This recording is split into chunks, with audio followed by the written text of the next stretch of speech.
मोदी जी को भी लगता होगा कुछ भी कर लो, चर्चा तो राहुल गांधी की ही हो रही है। 98 मिनट लंबी स्पीच दे डाली लाल किले की प्राचीर से, लोग चर्चा राहुल गांधी की कर रहे थे। खैर, क्योंकि वो जो इश्यूज उन्होंने वहां पर बोले, क्योंकि उन्होंने जो जबानी जमा खर्च किया उस पर चर्चा नहीं हुई थी, उसकी विवेचना नहीं हुई थी, तो सोचा आज वो कर ली जाए। 98 मिनट इस देश के प्रधानमंत्री ने लाल किले की प्राचीर से भाषण दिया। अभी तक के अपने सबसे लंबे भाषण को उन्होंने कल दे डाला।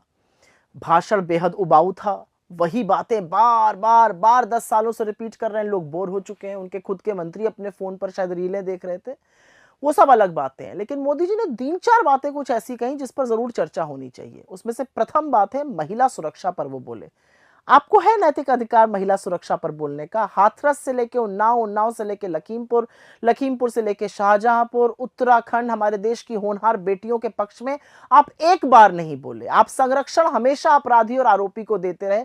आज आप महिला सुरक्षा की बात कर रहे हैं। इसी लाल किले की प्राचीर से जब आप एक बार बोले थे तो कुछ ही घंटों बाद हमारे देश की बेटी बिल्किस के जो अपराधी थे वो रिहा कर दिए गए थे। तो महिला सुरक्षा पर प्लीज मत बोलिए मोदी जी, बड़ी बेहयाई हो जाती है।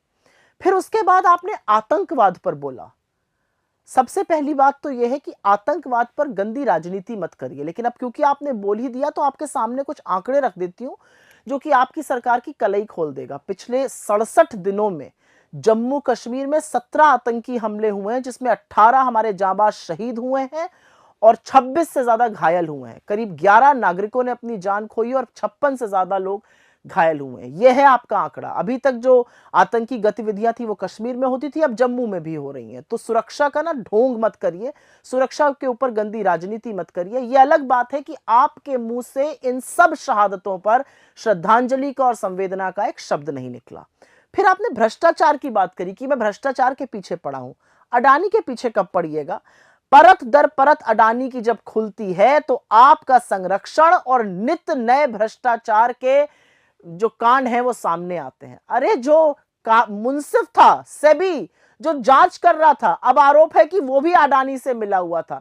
लेकिन आप अडानी के महाघोटाले पर चुप रहते हैं। आप इस देश के सबसे बड़े घोटाले इलेक्टोरल बॉन्ड पे चुप रहते हैं। तो भ्रष्टाचार की बातें प्रधानमंत्री जी मत करिए। फिर आपने परिवारवाद की बात करी। ये अलग बात है कि बीजेपी में परिवारवाद के लोग भरे पड़े हैं। ये अलग बात है कि बीजेपी जब किसी के साथ सरकार बनानी होती है तो सब परिवारों से मिलने को तैयार है। ये अलग बात है कि जब आप हमारे यहां से भी लोगों को ले गए तो उनको ले गए जिनको आप परिवारवादी कहते थे। तो ये वाला झुंझुना भी ना पाखंड जैसा लगता है। उसके बाद बात आपने की और आपने कहा कि हम ग्लोबल मीडिया बनाना चाहिए। आपने तो मीडिया को पिंजरे में कैद कर दिया था सदन में, संसद में।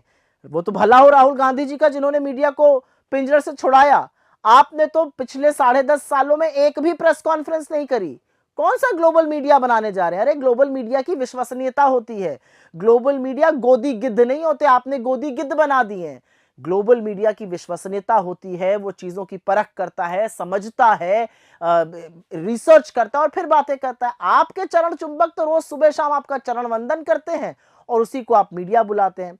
फिर आपने बात करी और आपने कहा कि कुछ निराशावादी लोग हैं। मोदी जी, 45 साल की सबसे ज्यादा बेरोजगारी है इस देश में, कमर तोड़ महंगाई है, लोगों की आय घट रही है। आरबीआई का सर्वे कहता है 73% लोगों की आय घटी है और महंगाई से वो जूझ रहे हैं। इस देश की आधी सबसे गरीब आबादी जीएसटी का 64% टैक्स आपको दे रही है। टैक्स की कहर कर दी आपने। मिडिल क्लास को आपने ऐसा ठगा कि वो परेशान है। आर्थिक असमानता ने हर बांध तोड़ दिया है। और असलियत यह है कि नियम कानून बनाने की जगह आप तुगलकी फरमानों से सरकार चला रहे हैं। तो ऐसे में कौन आपकी तारीफ करेगा? खैर, मैं तो सिर्फ इतना कहूंगी कि लाल किले की प्राचीर से सच बोला जाता है। लाल किले की प्राचीर पर भी जाकर अगर वही जबानी जमा खर्च करना है तो कट कॉपी पेस्ट स्पीच तो आपकी सालों से चल ही रही है।